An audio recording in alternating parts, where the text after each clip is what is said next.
आता कशाची काळजी घ्यायची आपल्याला? शरीराची काळजी घ्यायची, मनाची पण घ्यायची. तर हे शरीर एक मशिनरी आहे. ही कॉम्प्लेक्स मशिनरी, कंपाऊंड मशिनरी म्हणतो आपण, पण ही ऑटोमॅटिक मशिनरी आहे. तुम्ही कधी विचार केलाय का बा शरीरामध्ये काय काय चाललेलं असतं एकाच वेळेला?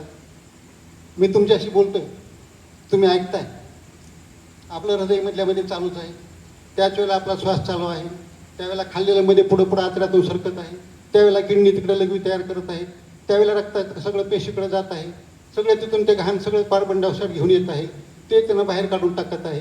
मेंदू त्याचं कंट्रोल सगळ्यांना सांगत आहे, सगळ्या संवेदना घेत आहे, त्या प्रमाणात ते वागत आहे. एवढं सगळं चाललंय ह्या मशिनरीमध्ये. आणि ही मशिनरी चालू असताना त्याला दुरुस्त करणारे आम्ही मेकॅनिक आहेत. दुसऱ्या मशिनरी बंद करून दुरुस्त करतात मेकॅनिक. तुम्ही गाड्या पाहिल्या असल्या तर बंद करतात आणि तेव्हा दुरुस्त करतात. आम्ही चालू असताना दुरुस्त करणारे मेकॅनिक त्याचे. आम्ही स्वतःला आरोग्यदूत समजतो, आरोग्य सेवक समजतो. आता हे जी मशिनरी आहे आपली, त्या मशिनरीची तुलना कशी थोडक्यात मी सांगतो.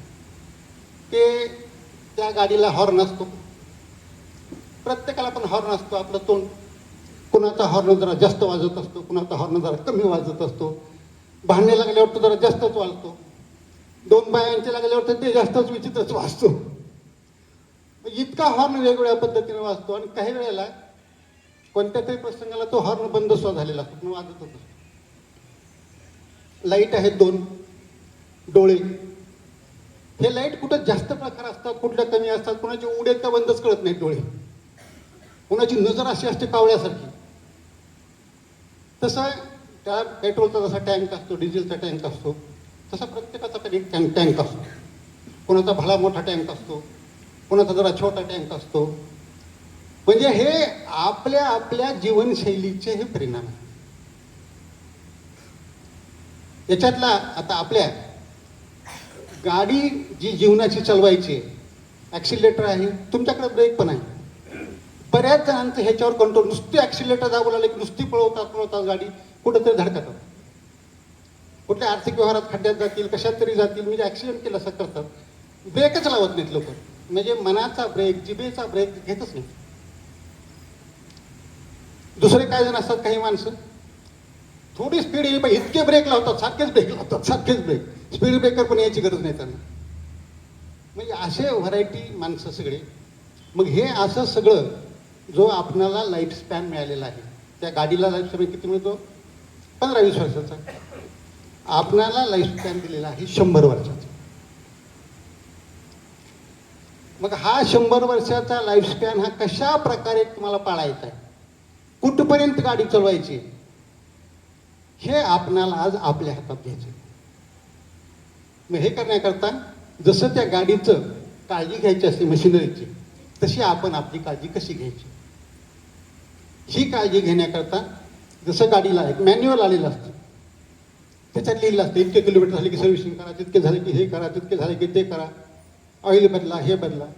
आपल्याकडं पण एक मॅन्युअल असतं. 35-40 वर्ष होऊ लागली, त्याच्या पुढं चाललं, वर्षाला 2 वर्षाला थोडं चेक करून घ्या बाबा. त्या मॅन्युअलमध्ये सांगितलेलं असतं हे सगळ्यांनी, किंवा जे सिनियर मंडळी असतात त्यांच्याकडून कळतं हे, पण ते मॅन्युअल पाहते का? तर हे आपण लक्ष दिलं पाहिजे. आणि मॅन्युअलमध्ये नसणाऱ्या गोष्टी सुद्धा माणसं करतात का नाही? गाडीच्या मॅन्युअलमध्ये कुठं लिहिलेलं असतं का की दररोज कपडा मारा गाडीला? नसतं लिहिलेलं. अमावस्याला गाडीची पूजा करा लिहिलेलं असतं का? नसतं लिहिलेलं. तरी पण आपण ते करतो ना. तसं आपण आपलं डोकं वापरून आपलं काही केलं पाहिजे. आता याच्या पुढचं प्रत्यक्ष कृतीमध्ये आपण शिकूया की काय काय केलं पाहिजे, कुठली स्टेप घेतली पाहिजे. एक गोष्ट सगळ्यांनी आजच्या या व्याख्यानातून पक्की लक्षात ठेवायची आहे, आणि ती म्हणजे आरोग्याचं सुरुवातच होते पोट साफ असण्यापासून. कुठलीही बिमारी तुम्ही सांगा, कुठलंही नाव घ्या, त्याची लिंक मी जोडून दाखवतो तुम्हाला पोट साफ असण्याची. म्हणून आपल्या खेड्यापाड्याने सुद्धा म्हणतात बघा, पोट साफ तर आरोग्य साफ. आमची आई म्हणायची, आमचे आजोबा म्हणायचे, सगळे जुने अडाणी माणसं पण म्हणतात. मग हे पोट साफ राहण्याकरता काय केलं पाहिजे? त्यासाठी अगोदर काय, बऱ्याच जणांना बघा नेमकं पोट साफ होतं का विचारल्यावर कळतच नाही की नेमकं साफ म्हणजे कशाला म्हणायचं. आम्ही विचारलं की नाही तुम्हाला पित्त होतं का? हो होतं कधी कधी. आणि पोट साफ आधी होतं का म्हणल्यावर हो म्हणतात. पित्त होतं कधी कधी. बरं गॅसेस होतात का? हो होतात थोडे थोडे. बरं स्त्रीला गेल्यानंतर थोडं जास्त वेळ बसावं लागतंय का? हां बराच वेळ बसावं लागतं. कधी पूर्ण झालं नाही असं वाटतं का? हो वाटतं तसं. अहो मग याकडे त्याकडे तुमची पचन संस्थेमध्ये दोष आहेत तुमच्या, यापासून त्यापर्यंत टोकापर्यंत, आणि तरी तुम्ही म्हणता पोट साफ आहे. पोट साफ असण्याचा अर्थ कसा असला पाहिजे? तुम्हाला पित्त म्हणजे वरचा भाग पचन संस्थेचा, गॅसेस होणं हा मधला भाग आतड्यांचा, आणि खाली साफ होणं किंवा शिला एका मिनिटामध्ये गेल्यानंतर पूर्ण संडास झालेली आहे अशी फिलिंग होऊन समाधानाने तुम्हाला उठता हसत हसत तुम्ही बाहेर यायला पाहिजे. याला म्हणतात पोट साफ. आणि हे जर नसेल, कोणत्याही डॉक्टरकडे जाण्याच्या आधी, कुठल्याही औषधं खाण्याच्या आधी पहिला प्रयत्न करा पोट साफ करण्याचा. हृदयाचा त्रास असू द्या, दम्याचा असू द्या, सांधेदुखी असू द्या, पोट कुठलाही त्रास असतो तुमचा, नस सरकलेली, नस दबलेली, पाठीच्या मान कुठलाही असू द्या. कारण कसं आहे याच्यामध्ये की समजा तुमचं पोट साफ नाही तर खाल्लेल्या अन्नाचं काय होईल? तुम्ही पंचपक्वान्न जरी खाल्लं तर त्याच्यातलं 10% ते 20% फक्त तुमच्या रक्तात जातं. बाकीचं उरलेलं सगळं इकडून तिकडं निघून जातं. आणि तीच अवस्था औषधांची सुद्धा होती. समजा तुम्ही जर एक 500 मिलीग्रामची गोळी आम्ही दिली तुम्हाला, ती खाल्ली तुम्ही, तर ती गोळी मध्ये केल्यानंतर जेव्हा विरघळते, त्या पचन संस्थेची ताकद नाही तिला पूर्ण शोषून घेण्याची. त्याच्यातली 100 मिलीग्राम जाईल रक्तामध्ये, 150 मिलीग्राम जाईल. कसा परिणाम होणार आणि कसा गुण येणार? आणि दुसरं एक याच्या मागचं प्रिन्सिपल काय आहे की आपल्या शरीरातील विषारी घटक, विषारी पदार्थ बाहेर टाकण्याचा सगळ्यात मोठा मार्ग आहे पोट साफ होणे. दुसरा मार्ग लघवी चांगली होणं असते. तिसरा मार्ग श्वासातून वायू रूपाने जातो. चौथा मार्ग घामातून बाहेर निघतो. हे आपल्या शरीरातले टॉक्सिन्स बाहेर पडण्याचे मार्ग आहेत. त्याच्यातला हा मेन आहे. आणि जर इथं बिघाड असला तर तेवढे विषारी घटक बाहेर नाही जाणार. मग कुठं राहणार ते? ती मध्येच राहणार आणि ते रक्तात शोषले जाणार परत. याला आपण आमच्या ह्याच्यामध्ये टॉक्सिन्स म्हणतात, किंवा दुसऱ्या आणखी मेडिकल भाषेमध्ये ह्याला फ्री रॅडिकल्स म्हणतात. आणि हे शरीरामध्ये साठल्यावर जिथं जिथं जातील, ज्या ज्या अवयवाला हे पकडतील, ती बिमारी तुम्हाला दिसते. लिव्हरमध्ये जास्त साठले तुम्ही म्हणणार लिव्हर खराब होऊ लागलं. सांध्यामध्ये जाऊन साठू लागले जास्त की म्हणणार सांधे दुखू लागलं. जिथं जाते तुम्हाला हे मेंदूमध्ये चालले तिथं साठलेले मानसिकता बिघडायला सुरुवात होते. लघवीकडे किडनीकडे चालले, किडनीचे दोष व्हायला सुरू होतात. हृदयाकडे चालले, हृदयाचे दोष सुरू होतात. फुफ्फुसामध्ये बसू लागले, श्वासाचे दोष सुरू होतात. म्हणजे प्रत्येक आजाराचं मेकॅनिझम इथं आहे की तुमच्या शरीरातून टॉक्सिक प्रॉडक्ट्स हे बाहेर काढा, हाकलून द्या. सगळ्या मार्गात, सगळ्या प्रकाराने हे हाकलून दिले पाहिजे. कुठलीही बिमारी कंट्रोल व्हायला सोपी जाते. मग हे जे करण्याचे मार्ग आहेत ते 5 मार्ग मी तुम्हाला सांगणार. हे बाहेर काढण्याचे 5 मार्ग सांगणार आहे तुम्हाला. तर हे 5 मार्ग आपल्या हाताची बोटं समजायची 5, हे लक्षात ठेवा. एक पहिलं आहार आहे पहिला. नंबर 2 आहे व्यायाम. आहार तर अंगठा आहे, अंगठा हा 70% काम करतो एकटाच. तसंच आहाराचं आपण पुन्हा व्यायाम लक्षात ठेवण्याकरता तुमच्या आपण तुम्ही केला का व्यायाम, तुम्ही करता का व्यायाम, तुम्ही करता का, तुम्ही असं विचारतो ना आपण. असं लक्षात ठेवा की असं विचारलं म्हणजे हे व्यायामाचं चिन्ह आहे. तिसरं जे आहे मधलं बोट, हे संतुलन आहे. इकडं 2 आहे तर इकडं 2 आहे. हे मधलं आहे म्हणजे मानसिकता. संतुलन साधायचे सगळ्या ह्याचं आपल्याला. जास्त डिप्रेशनमध्ये नको, ताणतणावात नको, आनंदी राहून हसत खेळत सहज जगता आलं पाहिजे. त्याच्या बाजूचं जे आहे ते आहे स्वच्छता. आपण देवाचं बोट म्हणतोय गंध लावायचं, हे स्वच्छता समजा. आणि त्याच्या पुढचा आहे एक नियमितता. कारण जे तुम्ही नियम पाळाल आणि जे तुम्ही कराल हे नियमितपणानं दररोज केले तरच त्याचे गुण येतात. 2 दिवस केले, 4 दिवस नाही केले, 2 दिवस करून सोडून दिले, काही सुद्धा त्याचा परिणाम, कसलाच परिणाम येणार नाही. आणि तुम्ही म्हणताल काय त्या डॉक्टरने सांगितलं होतं की काही तर झालंच नाही, आमचं जसं होतं तसंच राहिलं सगळं. हे अनियमित करून काहीच भागणार नाही. म्हणून हे नियमितपणा केला पाहिजे. आता हे पोट साफ होण्याचा आपण आहाराकडे आलो. 70% महत्वाचा भाग आहे. या 70% भागाला पहिला नियम आहे आहाराच्या बाबतीतला, की आहार हा औषधासारखा घ्या. आहार हा औषधासारखा घ्या, नाही तर तुम्हाला औषध आहारासारखी खावी लागते. म्हणजे औषधं कशी खात असतो आपण, मोजकी, कामापुरती, डॉक्टरनी सांगितली त्यावेळेला तेवढीच अशी खात असतो. तसंच आहाराचं पाहिजे की जेवढी गरज आहे तेवढाच, थोडासाच, मोजका, आवश्यक आहे तेवढाच खाल्ला पाहिजे. तुम्ही जर काहीही खात, कितीही खात, कसंही खात, कधीही खात जर गेलात तर मग शेवटी वेळ कशी येईल, तुम्हाला औषधं ही आहारासारखी घ्यावी लागते. मग जेवण कमी होईल आणि औषधं एवढी भरून एवढी घ्यावी लागते. तर हा एक आहे नियम. पहिलं पोट साफ झालं पाहिजे, हे बेताने घेतलं पाहिजे. आणि नंबर 3 जे आहे त्याच्या पुढचं, आता काय खाल्लं पाहिजे आणि काय नाही खाल्लं पाहिजे. तर आता एक 7 गोष्टी खाल्ल्या पाहिजेत, 7 नाही खाल्ल्या पाहिजेत. आपला उद्देश कुठं आहे मूळ, की पोट साफ झालं पाहिजे आणि शरीराला आवश्यक तेवढी सगळी घटक मिळाले पाहिजे. तर हे जे 7 खाल्ले पाहिजे त्याचा अर्थ ते किती खाल्ले पाहिजेत असं पण त्याचा अर्थ नाही, पण ते त्यातल्या त्यात थोडेसे वाळवून खाल्ले पाहिजे. जास्त प्रमाण थोडं त्यातल्या त्यात केलं पाहिजे. आणि जे खाऊ नयेत असे 7 सांगायचे आपल्याला, ते शक्यतो कमीत कमी काही बंद केले तरी सुद्धा चालतंय, अशा लेवलला केलं पाहिजे. आता हे खाल्ले पाहिजे त्याच्यामध्ये काय आहे बघा, की सर्व पालेभाज्या असतात, फळभाज्या असतात, फळं असतात. नंतर आपण जे सलाड्स करतो हे सलाड्स असतात. जे स्प्राउट्स म्हणतो आपण, मोड आलेलं, मूग, मटकी काय असते, जे उपलब्ध असतील, हरभरा, शेंगदाणा, लांब मोड आल्यानंतर घ्यायचा, ते असतात. ताक आणि दही असतं. हे झाले 6. आणि सगळ्यात विसरला जाणारा घटक म्हणजे तो असतो पाणी.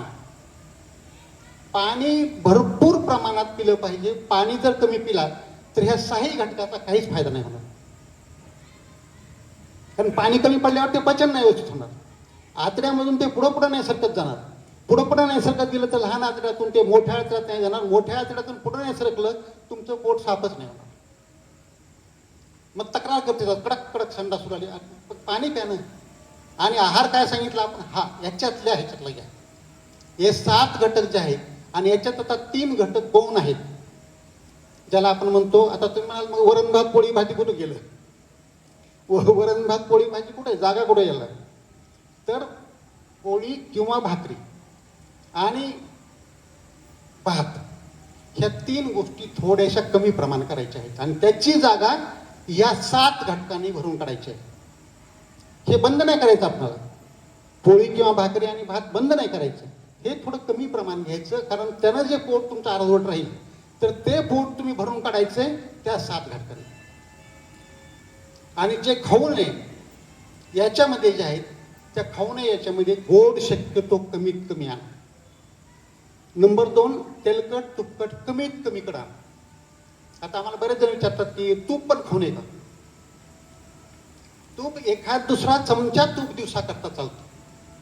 तूप चालते म्हणजे याचा अर्थ पुरणपोळ्या केल्या तू वाटीत पण तूप घ्या, प्रत्येक पोळीवर तूप टाका, हाना रट्टावून इतकं तूप, एवढं कशाला खायचं. म्हणजे तूप चांगलं आहे म्हणजे असं किती खायला चांगलं नाही, कारण त्यांना कोलेस्ट्रॉल वाढेल तुमच्या शरीरातलं, ट्रायग्लिसाइड्स वाढतील, तुमच्या रक्तामध्ये गाठी बनायला सुरुवात होईल. त्या गाठी हृदयात अडकल्या तर हार्ट अटॅक येईल, मेंदू पुढे चालल्या तर अर्धमय होईल. कशाला वाढवायचं हे तेलकट. आणि गोडचंही रूपांतर पुन्हा काय होतं असं की गोड जर जास्त राहिलं शिल्लक त्याचंही रूपांतर चरबीमध्ये होतं नंतर, आणि वजन वाढणं, हे फॅट शरीरात जास्त होणं आणि रक्ताच्या गाठी होणं, पुन्हा हे कॉम्प्लिकेशन येतात. आणि वजन वाढण्याचे दुष्परिणाम बहुतेक जणांना माहीत असतील, परंतु एक लक्षात घ्या, वजन वाढणं म्हणजे आपण एखाद्या झाडाचं मोहोळ जे असतं ते हाताने हलवून त्याला त्या माशा अंगावर घेणार. वजन वाढलं की समजायचं त्या मोहोळ आपण अंगावर घेतलाय. आता ते कुठं कुठं चावणार आहे, म्हणजे कुठला पकडणार आहे पार्ट तुमचा ते सोडू शकत नाही. कुठलाही बिमारी एकही अवयव असा राहत नाही लठ्ठ 80 किलो झालेल्या 90 किलो झालेल्या माणसाचा की त्याचं ते बिमारी मागं लागत नाही. थोडं जेव्हा वय कमी असतं त्यावेळेला ही सपाट होऊन जाते कसं तरी, पण नंतर नाही सपाट. म्हणून हे जे आपण आलो होतो गोड तेलकट तुपकट मीठ, सांधेदुखीच्या तर लोकांनी मीठ आणखी कमी केलं पाहिजे, किंवा ज्यांना सांध्यांचा त्रास होतो हे कमी करायचं. आपल्याला नंतर जंक फूड जे असतात ते कमी करायचे. फास्ट फूड ज्याला म्हणतो ना आपण, म्हणजे डबा बंद पाकिट बंद हे जे असतात हे असे प्रकार आपल्याला जवळजवळ बंद करायचे. बऱ्याच घराने काय होतं बघा, मी प्रॅक्टिकल बोलतो, लहान लेकर असतं मग बेकरीमधून हे आण ते आण, लेकरा करता आणले, अहो लेकरांना आवडते म्हणून आणले, खातात तर सगळे मोठे माणसं, नुसतं नाव पुढं करतात लेकरात. तर हे अशा ज्या गोष्टी आपणाला नाहीच आरोग्याला चांगल्या ते सगळ्यात बघा घरात आणू नका, हा पहिली स्टेप आहे. आणलं आणि त्या समोर दिसलं की प्रत्येक जण कोणतरी 2 घास 1 घास ते खाणारच. तर हे एक नाही खाल्लं पाहिजे. नंतर व्यसनांच्या पासून तंबाखू शिगा कुठलाही स्वरूप गुटखा इतका घातक दुसरा कुठलाच नाही, विष सुद्धा त्यापेक्षा कमी घातक असेल. ते कसं होतं परिणाम दाखवायला उशिरा दाखवते कधी, किंवा इनडायरेक्ट परिणाम दाखवते. आपल्याकडे कसं असते, तंबाखू खाण्याला का प्रत्येकाला कॅन्सरच झाला का, कॅन्सरच राहायला पाहिजे असं नाही. तुमचा रक्तदाब वाढते, तुमच्या रक्तवाहिन्या आकुंचन पावतात, तुमची नस दबली प्रकार जे असतात त्याच्यामध्ये 50-60% पेशंट आहेत ज्यांना तंबाखू चालू असतो. काय होतंय की हाडांची ठिसूळता बनायला सुरू होते, तुमच्या शरीरामध्ये कॅल्शियम कमी पडायला सुरुवात होते, त्याच्यामुळं तुमची हाडं एवढी स्ट्रॉंग राहत नाही, हाडांची झीज व्हायला सुरुवात होते. आणि ज्या नसा असतात त्या नसांना जे रक्तपुरवठा करणाऱ्या रक्तवाहिन्या लहान केसासारख्या आधीच त्या केसासारख्या असतात, आणि तुम्ही तंबाखू खाल्ल्यावर आणखी आकुंचन पावतो. आणखी आकुंचन पावल्यावर त्याला रक्तपुरवठा मिळतच नाही त्या नसांना. त्याला नर्व क्राय असं म्हणतात बघा. नर्व क्राय म्हणजे ह्या मज्जा तुमचे मज्जे तंतू जे आहे हे रडू लागलेत. मसल क्राय कधी असतो, पिंटऱ्यांना गोळे, मांसल भागाला जेव्हा गोळे येतात त्याला आपण मसल क्राय म्हणतो, म्हणजे त्या स्नायू रडायलेत.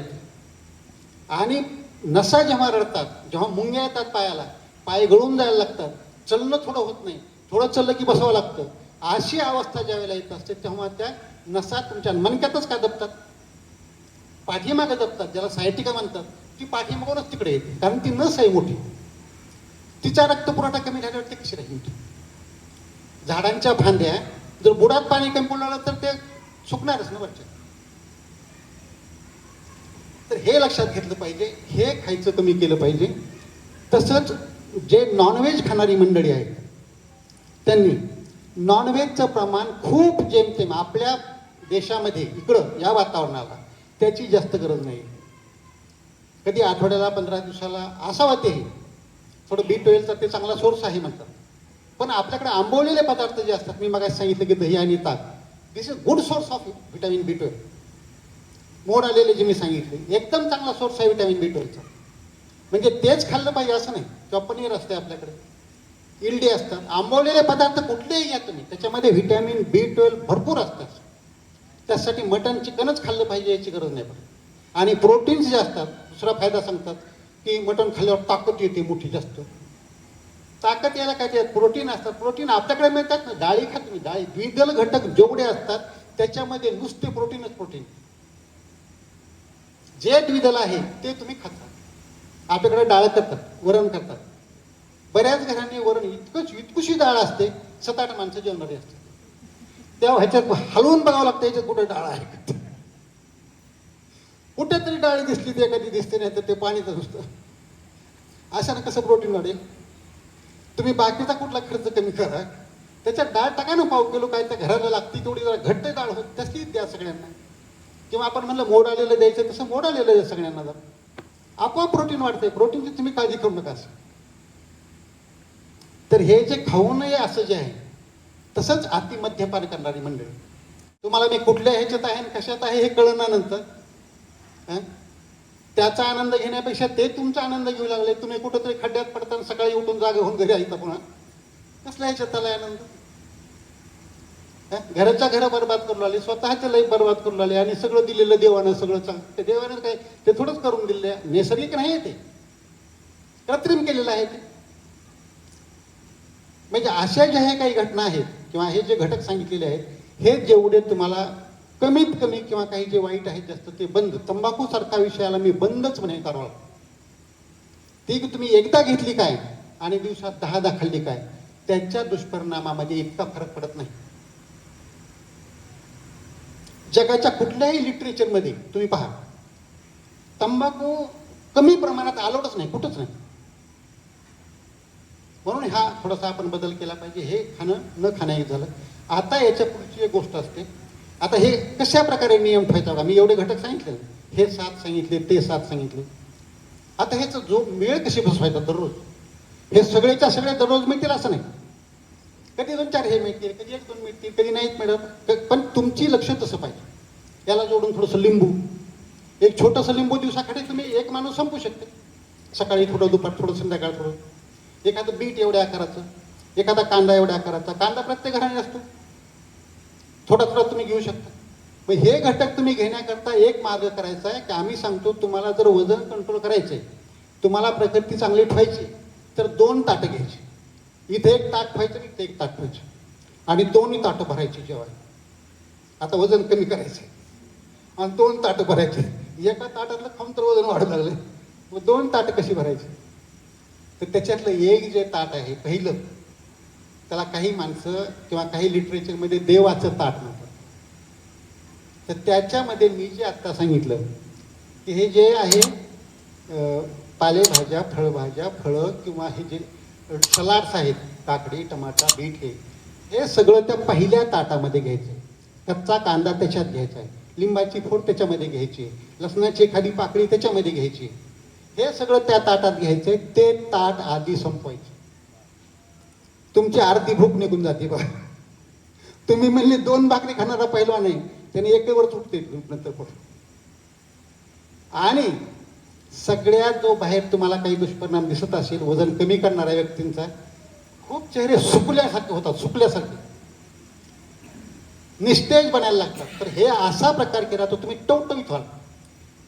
तुम्ही अक्षरशः कमी वयाचे झाल्यासारखे दिसाल, टवटवीत दिसाल, म्हणजे चैतन्य आल्यासारखं तुमच्यावर दिसेल. आणि तुम्हाला बघणारा तुमच्या ओळखीतला प्रत्येक जण म्हणेल काय तुम्ही फ्रेश दिसायले, एवढं वय झाले तरी आता किती तुम्ही चांगले दिसायले.